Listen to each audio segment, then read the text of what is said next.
¿por qué perdió Mauricio Macri? Es la pregunta que muchos están haciendo en estos momentos, ¿no? ¿Por qué perdió el oficialismo a nivel nacional?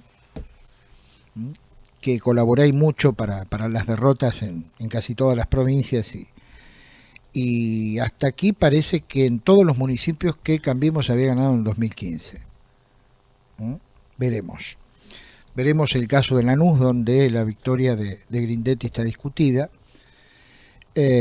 salvo la de Jorge Macri en Vicente López, que ha ganado con total comodidad. Bueno, yo tengo aquí mínimamente, porque seguramente entre todos podemos aportar más, ¿no? Pero mínimamente 10 tips que en mi entender personal perdió Mauricio Macri ayer. Y esto va un poco en respuesta a lo que quizás con la mente caliente todavía, muchos piensan con el corazón y no con la mente.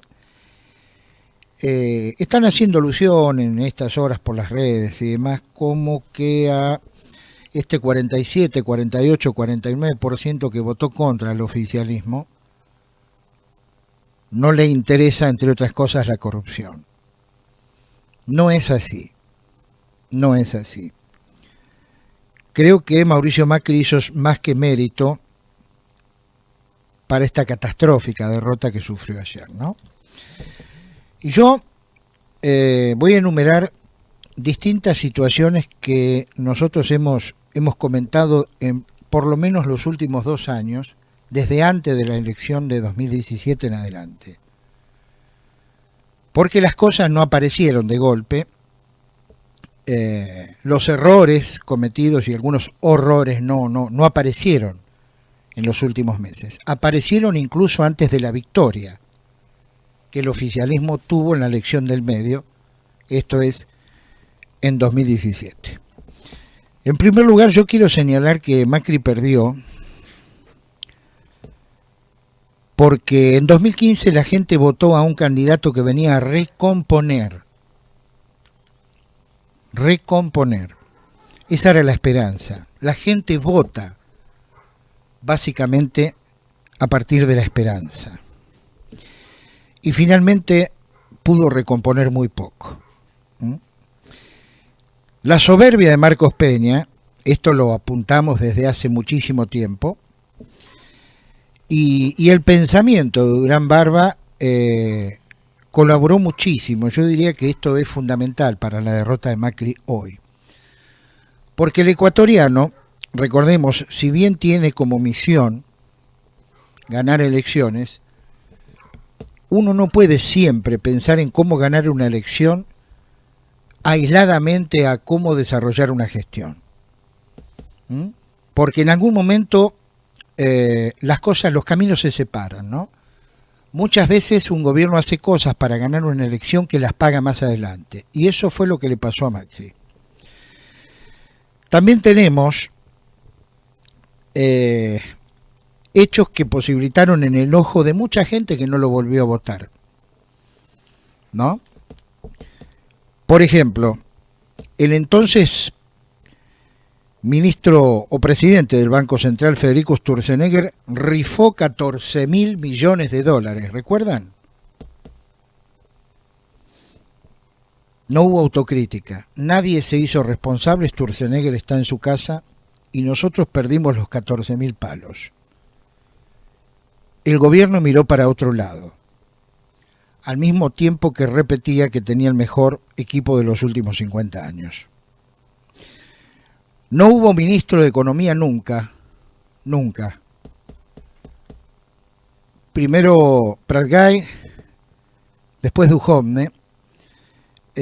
Ninguno pudo manejar por completo el área económica. Macri le temió, como le temen otros presidentes en la Argentina, el crecimiento de un ministro de Economía fuerte.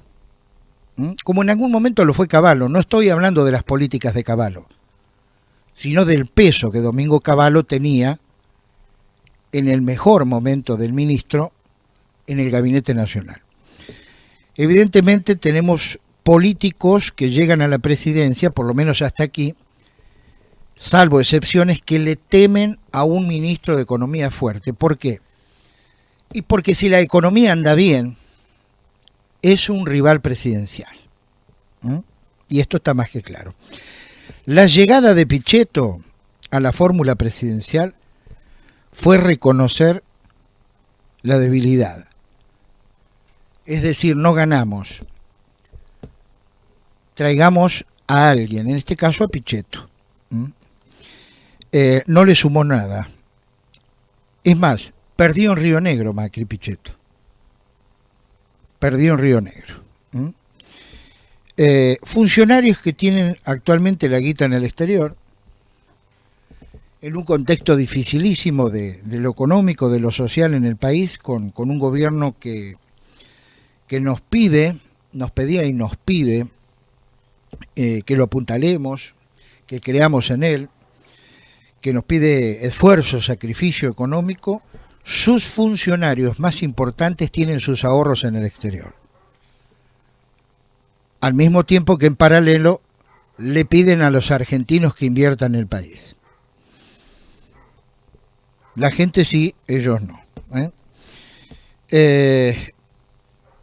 Perdió porque amenazó con combatir la corrupción. ¿Cómo es esto de que amenazó con combatir la corrupción? Sí, amenazó.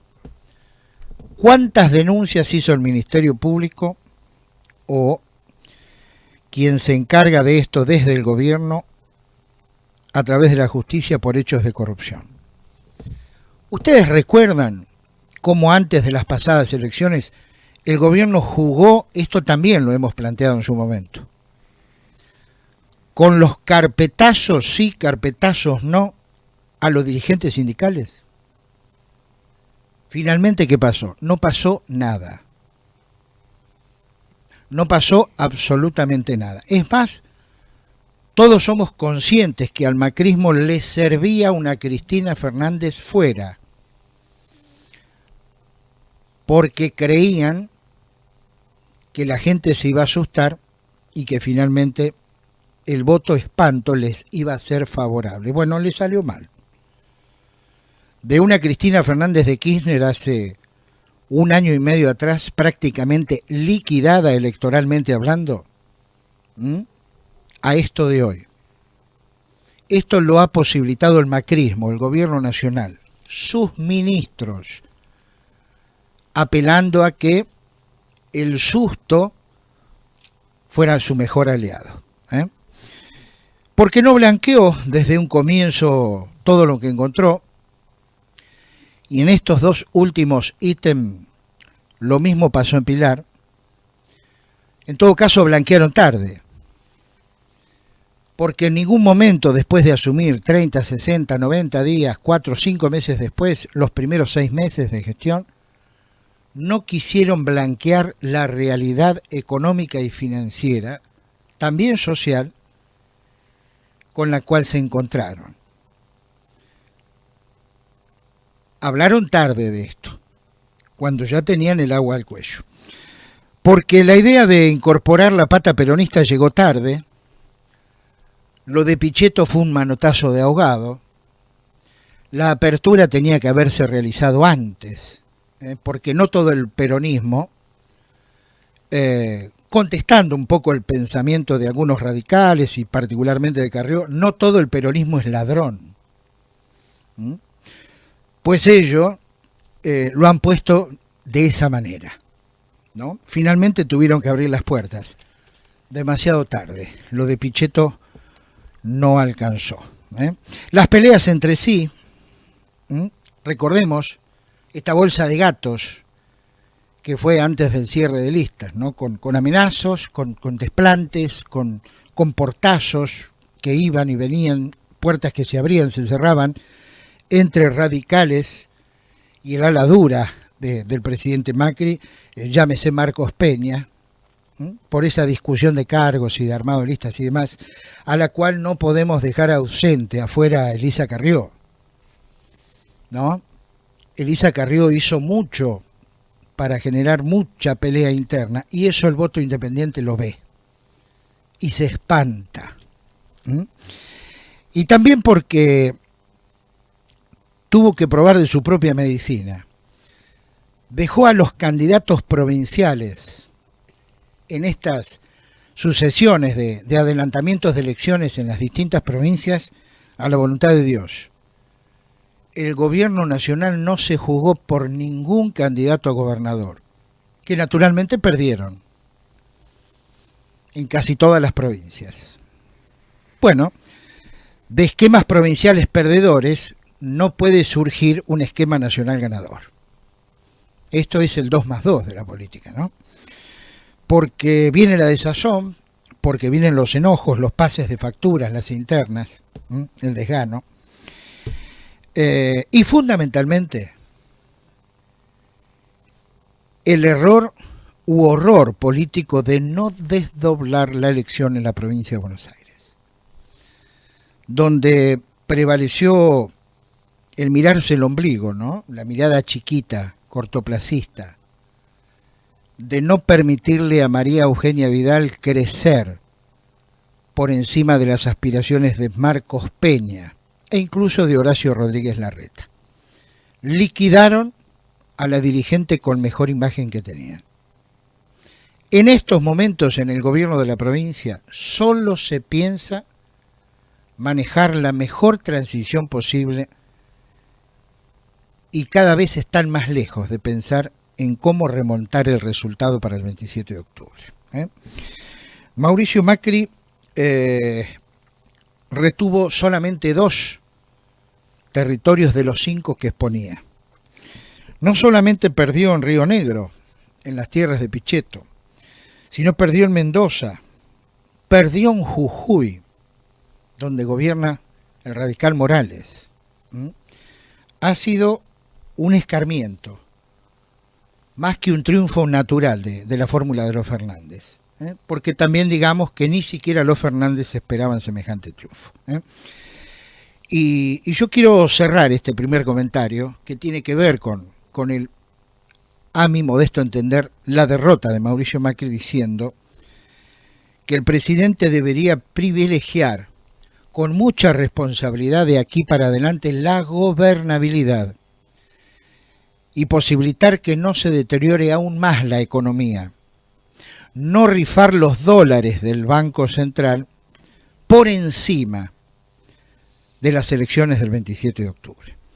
No sé si coincidís, pero más o menos por aquí pasa la cosa, Sí, en líneas generales sí, coincido con el análisis. También me parece que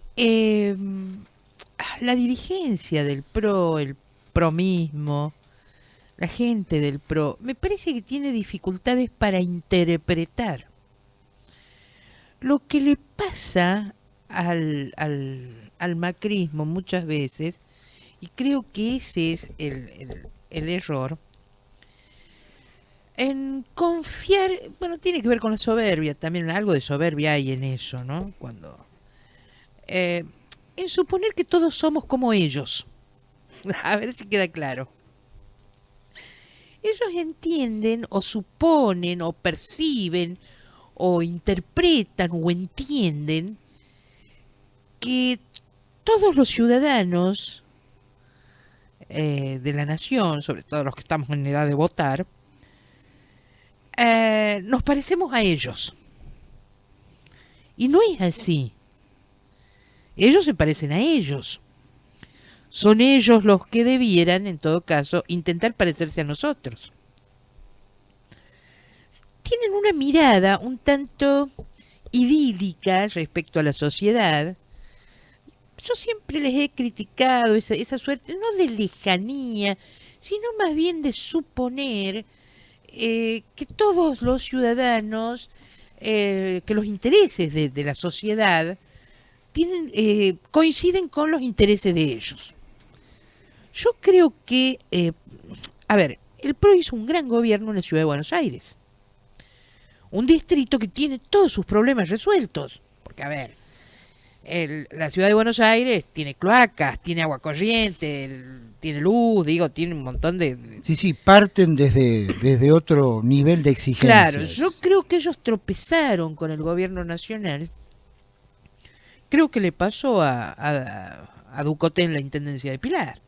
Tropezaron, digo, con la intendencia, cuando ellos en realidad están formateados para otra clase de, o por lo menos otra fisonomía en materia ciudadana.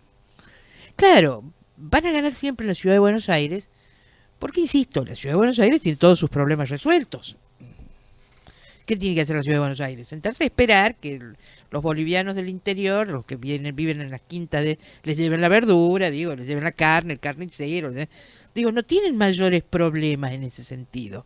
La falta de infraestructura se ve en las villas, en los asentamientos, pero la mayoría de la ciudad de Buenos Aires, digamos, pisa asfalto. Sí. Entonces, cuando se enfrentan a realidades como las de la provincia de Buenos Aires, por ejemplo, a mí la propuesta del PRO me pareció genial, porque venía con eso, con el asfalto, con el agua, con las cloacas, etcétera, etcétera.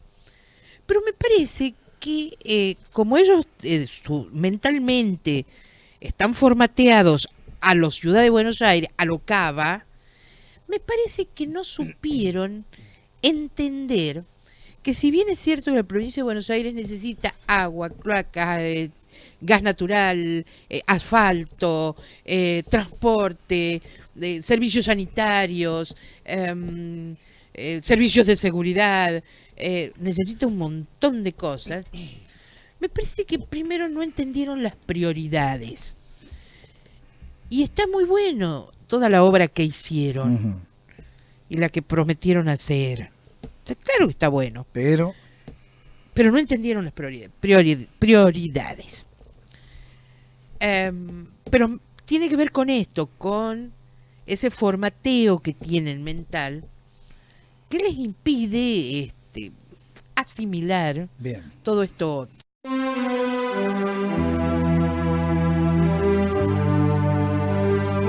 La credibilidad en la información se mide por su trayectoria. De lunes a viernes, el primero de la mañana, con Claudio Ponce de León. El primero de la mañana, 100% periodismo.